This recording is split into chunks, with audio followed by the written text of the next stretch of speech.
Ethereum 2.0 is underway right now. We've had the first steps in the journey to a completed ETH 2.0, which have already begun, but the next 12 months for Ethereum are going to be totally freaking crazy as ETH 2.0 gets completely rolled out. So in today's video, I want to talk with you about how far we've come, where ETH is right now, and where Ethereum is going next. What are the next major milestones that we're watching out for? What are the implications of those major milestones for our Ethereum investments? My name's Lark. Every day I make videos talking about cryptocurrency investing, so if that's a topic that you would like to learn some more about, make sure you subscribe to the Lark Davis channel, gently tap on the thumbs up button for the YouTube algorithm, and click on the notification bell to know when I put out a new video. By the way, if you would like to earn a safe and simple passive income on your Ethereum, you can earn 5.35% over on Celsius, 6.2% on your Bitcoin, 8.88% on your stablecoins, and loads of great rates for a wide range of other altcoins as well. Use the link down below in the description to start your account, and you can get a $50 Bitcoin bonus. Now let's go ahead and get into this topic. And I think let's start off this topic by just having a quick recap of some of the most important things that Ethereum has accomplished on Ethereum 1.0. Highest DeFi total value locked. So Ethereum has more than $100 billion total value locked on its chain right now. The next nearest competitor doesn't even have 20% of what Ethereum has on its chain right now. So that's pretty impressive. It has the highest on-chain value transfer every day, currently around $25 billion a day. The second biggest chain behind that is Bitcoin, with about a third of that total value transferred on chain every day. We do, unfortunately, though, have crushing fees on Ethereum right now. We're still stuck on 15 transactions per second, and that's no bueno. We'll talk more about that later. Ethereum has the biggest, most vibrant NFT marketplace with the best damn NFTs from the best artists. So that's, it's crazy. The quality of NFTs on Ethereum versus other chains right now, not even comparable. The other chains will catch up, but right now, Ethereum, the clear leader in the NFT space, even if, again, it's big fees for those NFTs to be minted in particular. Stablecoins. Ethereum has more stablecoins on its blockchain than any other blockchain by far. Ethereum also has the most developers, again, leagues ahead of the nearest competing blockchain. Ethereum also has the most institutional adoption in terms of institutions actually using the blockchain. Plus, we're starting to see a massive wave of institutional investors coming into Ethereum as an asset class.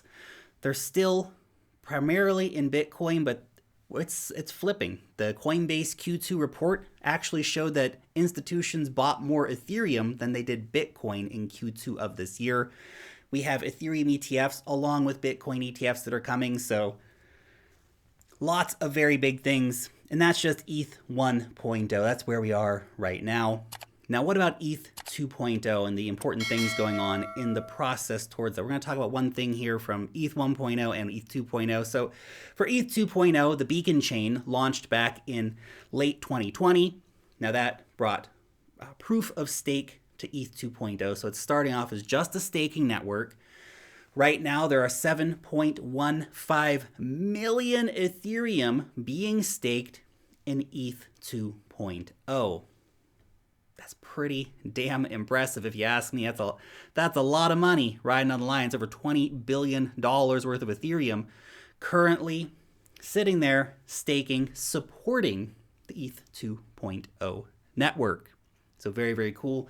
That was the start of ETH 2.0, and it's been running for months now, and we're getting ready to go into our next phases here. But before we talk about the next phase for ETH 2.0, we've had something very, very important happen on ETH 1.0, which is the London hard fork. Now, the London hard fork, it brought in EIP 1559. That, of course, is the Ethereum improvement proposal that started burning small amounts of Ethereum for certain transactions.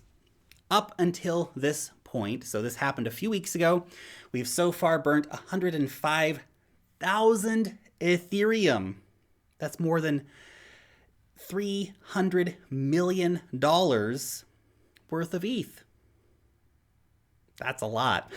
That's a lot. That's absolutely crazy.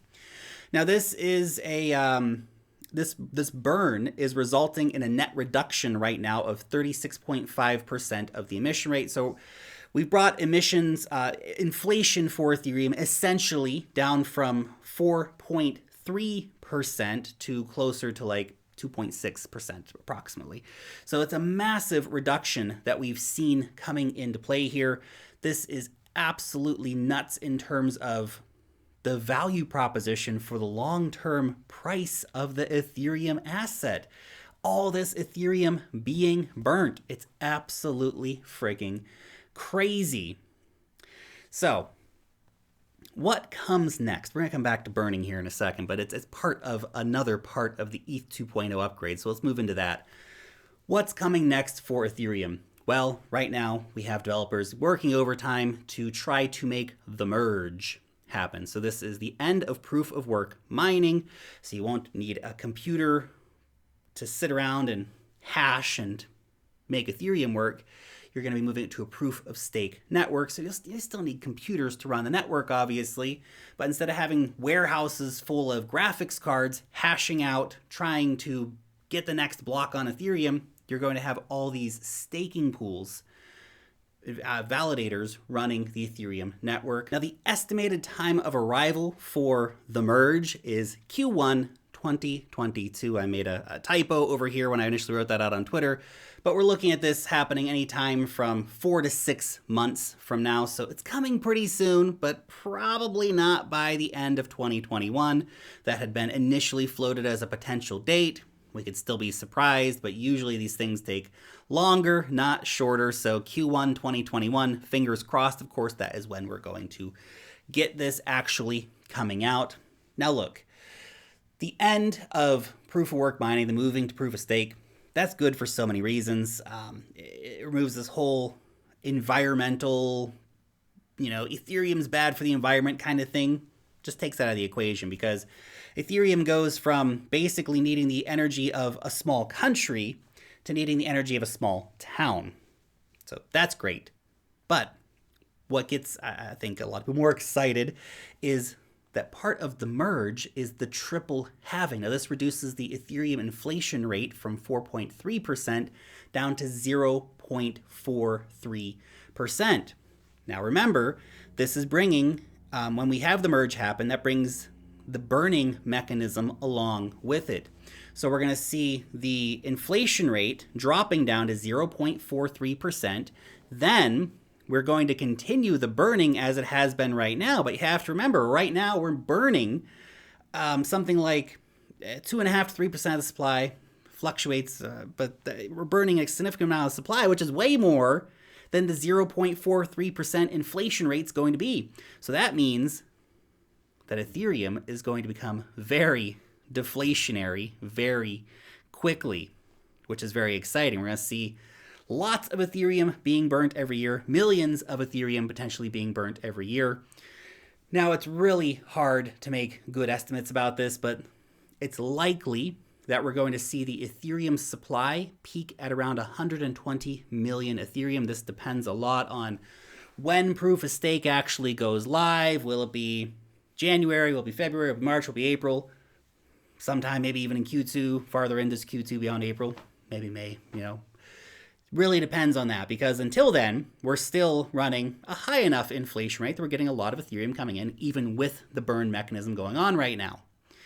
But when the merge happens, when we have proof of stake on Ethereum, when we have the triple halving, we will see Ethereum basically going into a negative. So it's going to keep going up like this until basically you get to the point where the proof of stake comes on, and then it's going to start slowly curving down over time. It won't be immediately overnight, millions of Ethereum burnt, but by the end of the decade, well, then we start talking about some pretty interesting stuff, because by the end of the decade, we might go down from 120 million Ethereum to 100 million Ethereum. That's pretty crazy. That's a massive, massive reduction in the total supply of Ethereum. Economically, mega important. We're moving from a mine and dump economy, which is proof of work mining, to a stake and hodl economy, which is proof of stake network. We have the moon juice with EIP 1559 and the burning. We have mega deflation with the triple halving. I mean, come on, this is just an economic cocktail. It is basically just, we're going to the moon, guys. We're going to go to the moon. Ethereum's going up to $10,000 and beyond. It's going to be great. It's going to be really, really, really good. Now, we haven't heard anything from the development team yet regarding the moving to proof of stake, whether or not that's going to have any large impact on the performance of Ethereum. Currently, Ethereum is at 15 transactions per second due to the very limiting nature of proof of work mining. Now, when we move to proof of stake, is that going to go up? I think there's a good chance we do see performance improvements, but the Ethereum developers have not been talking about this very much, so we don't have any numbers or anything to work off of. But that's just the merge. So we're just talking up to the merge now. After the merge, sometime in 2022. Hopefully, sometime in 2022. Be great to see, obviously. The current plan is, though, sometime in 2022. Might be by this time next year. Might be early 2023. We'll see. But the target at this time is 2022, sometime.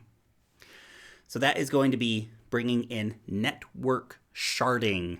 Now, basically, the idea, Ethereum is one big crystal. You split it into smaller crystals, 64 smaller crystals in this situation. So that would essentially take the scalability of Ethereum from 64x, from 15 transactions per second up to 960 transactions per second as a starting point. That can be increased over time, but that is the initial starting point that we're going to see a 64x improvement in scalability for Ethereum, which is obviously massive. I mean, come on. That's a big, big damn improvement. Now, in the meantime, until we get sharding in a year's time, or maybe a little bit longer, we do have Ethereum Layer 2 scaling solutions, which have been taken off like crazy. Obviously, Polygon, the Ethereum sidechain, it's been super popular. It's got a lot of users on board. Many of the biggest Ethereum applications have integrated with this key Ethereum sidechain. But we also have more native Layer 2 scaling solutions like Optimism and Arbitrum. They're both scaling up adoption in a serious way. Arbitrum's going live with, I think, 73 different partners, including some of the biggest DeFi protocols in the entire Ethereum universe. Optimism, of course, very famously working with Uniswap, integrating with other partners as well. So we're seeing massive, massive adoption right now, happening right now, for Layer 2 scaling solutions on Ethereum, which, when you're using Optimism, dirt cheap fees, instant settlement. Same with Arbitrum. Same with Polygon. We're scaling Ethereum here, now, today. But if you're still trying to use the Ethereum main chain, you can't sugarcoat it. The fees are not awesome. $17.50 when I recorded this video. $17.50 to send tokens. So if you're sending stable coins, costs $17.50. Ouch. Costs $50 to make a trade on Uniswap right now. And if you want to do something more complex on DeFi, like, get in and out of a Bancor position or a Uniswap liquidity position, ouch. Double ouch. That's going to cost a lot more than $50. So right now, we're looking at a situation where until we get sharding on Ethereum, which 2022, sometime, probably end of the year, hopefully doesn't roll over into 2023, but until we get that happening, we're still going to see Ethereum essentially being a playground for the rich. Even if we got, let's say, 3 or 4 times increased capacity, which the developers have not said anything about this since putting out the hypothetical, if we got 3 or 4 times increased transactions per second by the move to proof of stake, you would still have relatively high fees compared to what you're getting on some other blockchains right now, Solana or something like that, dirt cheap to use. So right now, we're seeing a situation where these other blockchains, they have a chance to come in and actually capture some market share here, while Ethereum struggles, because the reality is, man, not many people can afford $50 for a swap on Uniswap. We have a lot of new users coming in, people who have total investment portfolios of a couple $1,000s. You're going to tell that guy, yeah, you got to spend $50. You know, it's going to be a percentage point of your entire portfolio just to make that transaction. That's not sustainable for small users.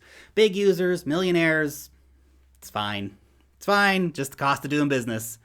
But you want more people to get involved in crypto. You want these other options to exist, which is why we have BSC, which is why we have Polygon, we have Solana, we have Avalanche, we have Cardano coming up, we have Polkadot coming up. Lots of exciting options out here for people. And the total value locked dominance of Ethereum since the start of the year, so just over the last 8 months, it has fallen from 99% down to 74% as these other blockchains are capturing users, capturing total value locked. So definitely these other blockchains are putting on the pressure. That being said, if you're fading Ethereum just because of the high fees, you're not seeing the big picture. You're not seeing what's coming next for Ethereum.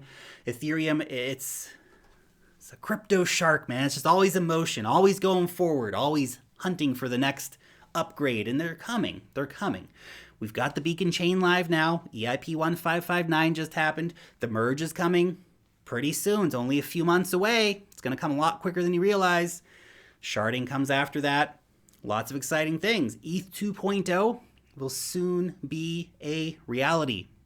So anyway, those are the key updates that you need to know about ETH 2.0, where we are in the process, where we're going next, and what the heck those important upgrades will mean for you. Anyway, your question. Do you think that the merge, the end of proof of work mining, the move to proof of stake, is going to happen in Q1 2022, or do you think we're going to see a delay on that? Maybe we'll get a big surprise and it's going to come even sooner. Curious to know your opinion down below in the comment section. Thanks so much for watching today's video, and peace out till next time.